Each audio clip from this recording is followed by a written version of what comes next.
जय जन जय गण जय मन के साथ सिद्धांत प्रणाम। आप देख पा रहे हैं कलम की आन भारत किसान सिद्धांत संग्राम। आज सिद्धांत संग्राम की टीम है जाने माने सामाजिक कार्यकर्ता सुरेंद्र मलिक के सुंदर सपनों और सिद्धांतों के साथ धीरपुर गांव वार्ड नंबर 18 में। सुरेंद्र मलिक पवन शर्मा के ऐसे सिपाही हैं जिनके सोच और चिंतन कहीं न कहीं आम आदमी पार्टी, केजरीवाल क्या, पवन शर्मा क्या और जन सरोकार क्या, सबको आगे बढ़ने के लिए एक अनूठा प्रयास के मार्ग पर हमेशा आगे बढ़ने का काम करने का नाम है सुरेंद्र मलिक। सुरेंद्र मलिक जी कहते हैं एपीजे अब्दुल कलाम के सपनों और सिद्धांतों को रेखांकित करते हुए जिस पर बढ़ रहे हैं केजरीवाल जी, पवन शर्मा जी और तमाम दिल्ली के कोरोना योद्धा कि सपने वो नहीं होते जो आप रात को देखते हैं, सपने वो होते हैं जो आपको सोने ही नहीं देते।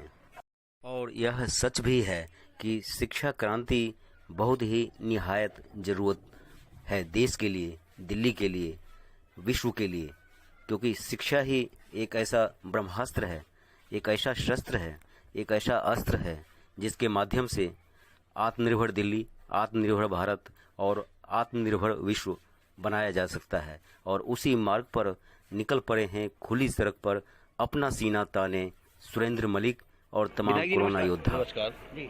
इतने नौनिहाल के बीच में और खास करके शास्त्री जी और गांधी जी की जयंती के बीच में इतने नौनिहाल बहुत कुछ कह रहे हैं जी। सबसे पहले तो मैं आप सभी को, सभी क्षेत्रवासियों को, दिल्ली वासियों को, देशवासियों को आज महात्मा गांधी जी के जन्म दिवस पर, श्री लाल बहादुर शास्त्री जी के जन्म दिवस पर बहुत बहुत बधाई देता हूं। और दूसरा, आज जो आदर्श नगर विधानसभा के धीरपुर गांव में ये बच्चों की ड्राइंग प्रतियोगिता और बच्चों का सम्मान, बुजुर्गों का सम्मान, ये कार्यक्रम रखा गया है तो बहुत अच्छी बात है, क्योंकि ये हमारी भारतवर्ष की परंपरा है बुजुर्गों का जो है सम्मान करना, बच्चों को प्यार करना और बच्चों को जो है प्रोत्साहित करना। जी पवन शर्मा जी, उस सम्मान के बीच में कहीं न कहीं जो इस तरह के ड्राइंग की बात करें, पेंटिंग की बात करें, तो वो कहीं न कहीं दिल्ली सरकार के एजेंडे में प्राथमिकता से नहीं रखा गया है। अदरवाइज इसमें भी बहुत सारे सपने हैं, कैरियर हैं और कैरियर को संवारा जा सकता है। देखिए, दिल्ली सरकार जिस प्रकार से माननीय मुख्यमंत्री श्री अरविंद केजरीवाल जी की अगुवाई में जिस प्रकार से काम कर रही है, चाहे वो शिक्षा हो, चिकित्सा हो, बिजली, पानी, हर क्षेत्र में जो काम अरविंद केजरीवाल जी बोलकर आए थे, जो वादे कर आए थे, तुरंत उन वादों को पूरा किया है और जो वादे नहीं भी किए थे उन कामों को भी किया है। तो दिल्ली सरकार का शिक्षा मॉडल, चिकित्सा मॉडल पूरे देश में बोलता है। कहीं पे भी आप चर्चा करेंगे तो दिल्ली शिक्षा मॉडल का जिक्र जरूर आएगा। चलते चलते ये भी बता दीजिए, सुरेंद्र मलिक जी ने दिल्ली एनसीआर के इन सारे नौनिहालों के साथ जो है एक मेला लगा है, उस दिन 2 अक्टूबर की बात करें जहां शास्त्री जी का सिद्धांत और गांधी जी का कहीं न कहीं फलसफा है। जी देखिए, जिस प्रकार से यहाँ धीरपुर में ये प्रोग्राम किया गया है, हमारे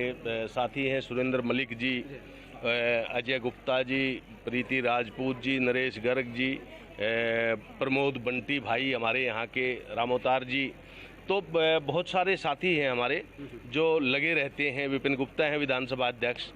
तो इस कड़ी में आज कोरोना के बाद हम लोग एकत्रित नहीं हुए थे। सबसे पहले तो सभी लोग अच्छे से मुलाकात की है। जो गैप एक कोरोना के दौरान आ गया था आपस में, जो मिलतवारी का गैप था, और बच्चों को जो है प्रोत्साहित करने के लिए ड्राइंग कंपटीशन किया गया है। बुजुर्गों को सम्मान करने के लिए एकत्रित किया गया है, बुजुर्गों का सम्मान किया जा रहा है यहाँ पे, जो हमारे देश की संस्कृति है। और बच्चों को भी मैं यही कहूँगा, और बोलते हैं हम कि अपने पेरेंट्स का, अपने बड़ों का, अपने गुरुओं का हमेशा से सम्मान करना चाहिए। जो बड़ों का सम्मान करते हैं वो नई ऊंचाई को छूते हैं। जी हमारे साथ हैं एक ऐसे व्यक्ति जो कहीं न कहीं आदर्श नगर के विधायक पवन शर्मा जी, केजरीवाल के सपनों और खास करके भावी भारत भाग विधाता और खास करके वरिष्ठ बुजुर्गों की बात करें कि जिनके सपने और सिद्धांतों पर कहीं न कहीं दिल्ली खड़ी है, भारत खड़ा है। और आज आप देख पा रहे हैं कि क्या पुलिस अधिकारी और क्या विधायक जी सबने कहा सुरेंद्र मलिक जी आप बहुत अच्छा कर रहे हैं और एक एक दिन आज 2 अक्टूबर नहीं हर एक दिन 2 अक्टूबर के रूप में कहीं ना कहीं इसको कैसे किस तरह से आगे बढ़ाया जाए, क्योंकि एक सुरेंद्र मलिक ने कई सारे सुरेंद्र मलिक मिलकर इस मिशन को आगे बढ़ाया। आइए चलिए बात करते हैं कि क्या कारण है, क्या राज है कि क्या विधायक, क्या पुलिस अधिकारी, आपके काम कद और कार्यकुशलता कहीं ना कहीं बना हुआ है चर्चा का विषय। जी नमस्कार। नमस्कार जी राष्ट्रपिता महात्मा गांधी के जन्मदिन के अवसर पर आज धीरपुर गांव में एक आयोजन हुआ जिसमें बुजुर्गों का सम्मान, बच्चों ने जो ड्राइंग कंपटीशन हुआ था उसमें जो बच्चे अव्वल आए थे उन बच्चों को सम्मानित किया गया। स्पोर्ट्स में भी जो बच्चे थे उनको भी सम्मानित किया गया और जो बच्चे पढ़ाई में अच्छे थे उनको भी सम्मानित किया गया। और इसके अलावा और भी जो बच्चे एक्टिविटी करते हैं, जो उसमें अच्छे काम करते हैं, उन बच्चों को भी सम्मानित किया गया। साथ में हमारी माताएं, उनको भी यहाँ पर सम्मानित किया गया, बुजुर्गों को सम्मानित किया गया, क्योंकि हमारे परिवार में यही सिखाया गया है कि आपने जो बच्चे अपने माता पिता की सेवा करेंगे वही बच्चे आगे बढ़ चढ़कर अपने गांव का भी, अपने दिल्ली का, अपने पूरे भारत का नाम रोशन करेंगे। जी अगर तैयारी की बात करें तो आपने ये 3-3, 4-4 लेवल की जो तैयारी किया है, बुजुर्गों का अलग, प्रतिभाशाली बच्चों का अलग, ड्राइंग का अलग और संगीत का अलग, तो ये कितना मुश्किल टास्क था आपके लिए, कहीं ना कहीं पवन जी के सिद्धांतों के आधार? नहीं, इसमें हमारी इंद्रप्रस्थ शिक्षा एवं खेल विकास संगठन जो हमारी संस्था है उसके संरक्षक हैं डॉक्टर भरत झा। उनके मार्गदर्शन में ये सारे प्रोग्राम आयोजित किए जाते हैं। उनका हमें हमेशा मार्गदर्शन मिलता रहता है। हमारे विधायक जी पवन शर्मा जी का भी मार्गदर्शन हमें मिलता रहता है और थाना मुखर्जी नगर से भी हमारे SHO साहब राणा जी, इनका भी हमें मार्गदर्शन मिलता रहता है। अपने क्षेत्र में कोई भी किसी तरह की अगर कोई भी परेशानी आती है उसके लिए हम अपने SHO साहब से डिस्कस करते हैं और उसके बारे में हम अपने विधायक जी से भी डिस्कस करते हैं ताकि उन समस्याओं का समाधान तुरंत हो सके। हाँ मलिक जी, चलते चलते ये भी बता दीजिए जी, खास करके उन नौनिहालों को जिनको पुरस्कार नहीं मिल पाया, चाहे संगीत की बात हो, चाहे ड्राइंग कंपटीशन की बात हो, तो उनके लिए नेक्स्ट मौका कैसे और किस तरह से मिल सकते हैं? देखिए, घर में क्या होता है कि जैसे अगर 3 बच्चे हैं तो माता पिता का भी रुझान सबसे ज़्यादा एक बच्चे के प्रति होता है। इसी तरह स्कूल में भी जो बच्चे पढ़ते हैं उसमें फर्स्ट तो एक क्लास में एक ही बच्चा आता है, लेकिन जो बच्चा फर्स्ट आता है उसको देखकर और बच्चे जो क्लास में काम करते हैं, पढ़ते हैं, उनको एक सीख मिलती है कि जब ये बच्चा फर्स्ट आ सकता है हम क्यों नहीं आ सकते।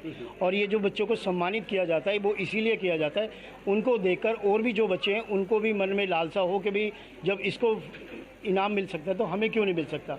इससे बच्चों को एनकरेज भी होता है और उन्हें सीखने को भी मिलता है और बच्चे इस तरह की बातें अपने माता पिता से भी करते हैं तो माता पिता भी उनको आगे बढ़ने के लिए प्रेरणा देते रहते हैं। जी आखिरी सवाल मलिक जी ये है कि लीग से हटकर SHO मुखर्जी नगर और लीग से हटकर विधायक तो हैं ही, और इन दोनों का कहीं न कहीं जो सहकार, सानिध्य और सहयोग मिल रहा है, ये निकट भविष्य में क्या लग रहा है कि सुरेंद्र मलिक जैसे लोगों को किस तरह से सामाजिक सरोकार को आगे बढ़ाने में कामयाब हुई?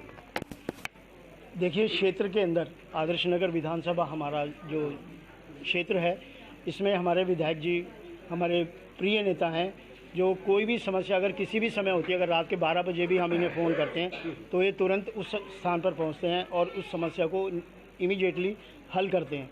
इसी के साथ साथ हमारे SHO साहब भी हैं, उनके जो यहाँ पे बीट के लोग भी हैं जो वो 24 घंटे तत्पर रहते हैं। अगर कोई भी समस्या होती है, बल्कि SHO साहब तक तो बातें पहुँचती भी नहीं है, वो नीचे लेवल पर ही जब हम बीट ऑफिसर्स को कोई इंटीमेशन देते हैं या कभी ऐसे यहाँ पर दिक्कत आ रही है तो उसको उसी टाइम में सुनते भी हैं और उस स्थान पर पहुंचते हैं। पहुंचने के बाद उसका तुरंत निदान करते हैं ताकि हमारे क्षेत्र में आदर्श नगर विधानसभा में कोई किसी भी तरह का कोई दुर्व्यवहार ना हो, किसी को कोई समस्या ना आए।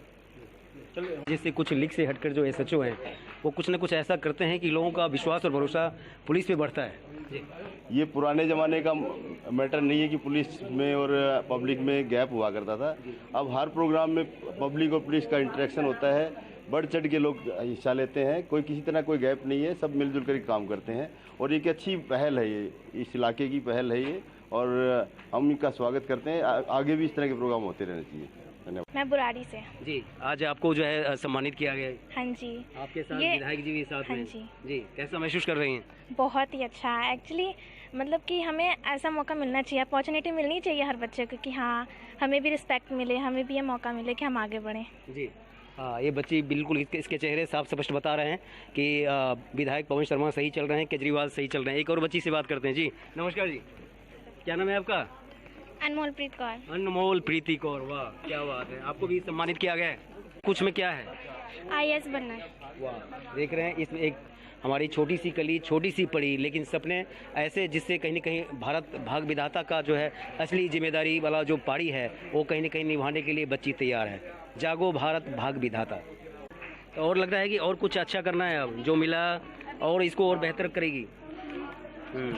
जी जी हाँ, और एक और बच्ची है, चलिए उससे बात करते हैं। जी नमस्कार जी। मेरा नाम दीपाली है, मैं निरंकारी से आई हूँ। जी, और कौन सी क्लास में पढ़ती हो आप? मैं 9th में पढ़ती हूँ। जी जी, तो आपको ये पहली बार यहाँ पुरस्कार मिला कि इससे पहले भी? हाँ जी, ये पहली बार है। जी हाँ, तो मेरे को इन सारे बच्चों के बीच में सबसे बड़ी बच्ची है। आइए चलिए इनसे बात करते हैं। जी क्या नाम है आपका? रूही कश्यप। ओह हो, आपको इनाम मिला है, सरप्राइज मिला है आपको? अच्छा लग रहा है? अच्छा लग रहा है। हाँ, हाँ, कौन सी क्लास में आप पढ़ती हैं? फर्स्ट।